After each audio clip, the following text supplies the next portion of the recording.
Some of our newer agents, so omadacycline and delafloxacin, have obtained relatively almost simultaneous approvals for both ABSI and community-acquired bacterial pneumonia.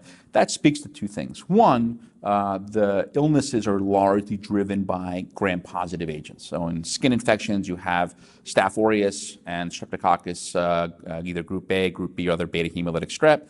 In community-acquired bacterial pneumonia, again, it's Streptococcus pneumoniae, followed by Staph aureus. Gram-negatives take on a more important role in both of those illnesses as the patient becomes more comorbid, more immunocompromised, and so they have relatively similar spectra to cover, staphs and streps in both settings.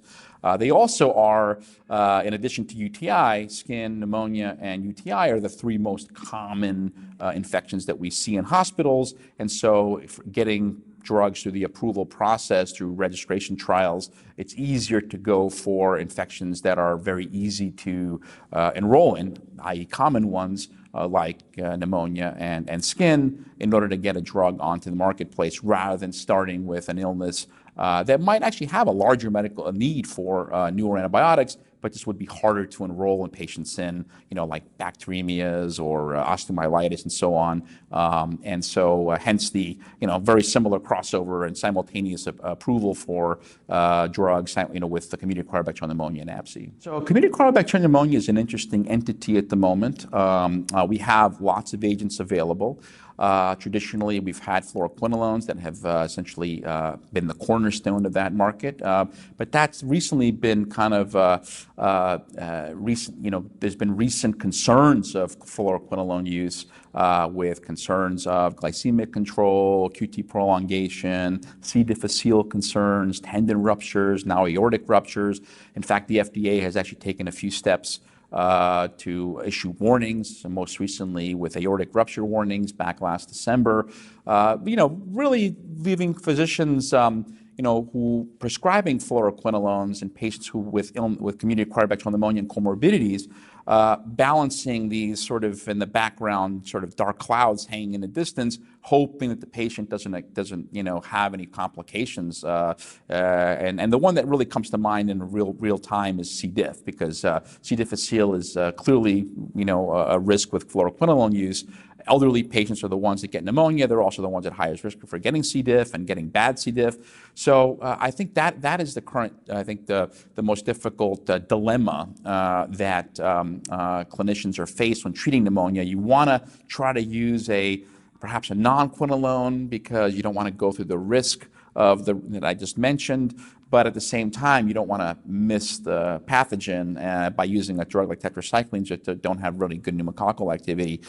So that really is the sort of the dilemma facing physicians, particularly in an outpatient setting or when you're discharging a patient home after a short hospital stay for pneumonia in selecting therapy. So the new guidelines for CAP were recently released. I believe it was within the last few days.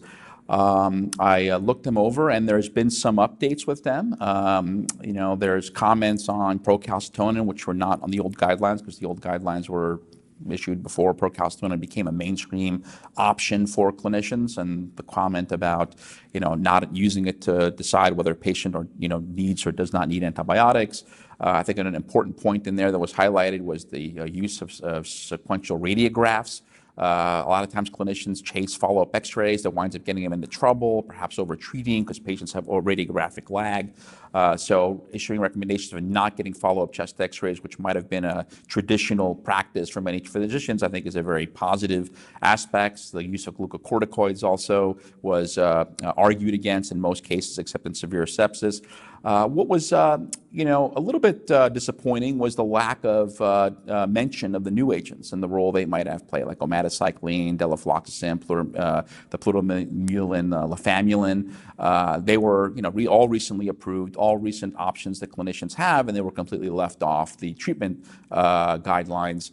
I think clinicians, when facing these guidelines and looking at these guidelines, I think, might need some guidance in incorporating these, and it would have been nice if these guidelines, address that, how they would be incorporated. For example, balancing the risk of C. diff with quinolones and which high-risk patients might benefit from some of these newer agents despite their higher cost. So that was lacking. I think it speaks to the perhaps long process that leads to, guidelines being ultimately published. Probably one of the reasons why many of us don't refer to textbooks anymore, because textbooks, they get, by the time they get written up and put in print, they're outdated, and it almost appears that the guidelines sort of fell victim to that kind of process as well. It's been the long, cumbersome process of getting them to print, kind of left them, missing out on the new developments and clinicians' guidance. So hopefully it won't be too long before the new agents are addressed in that decision process.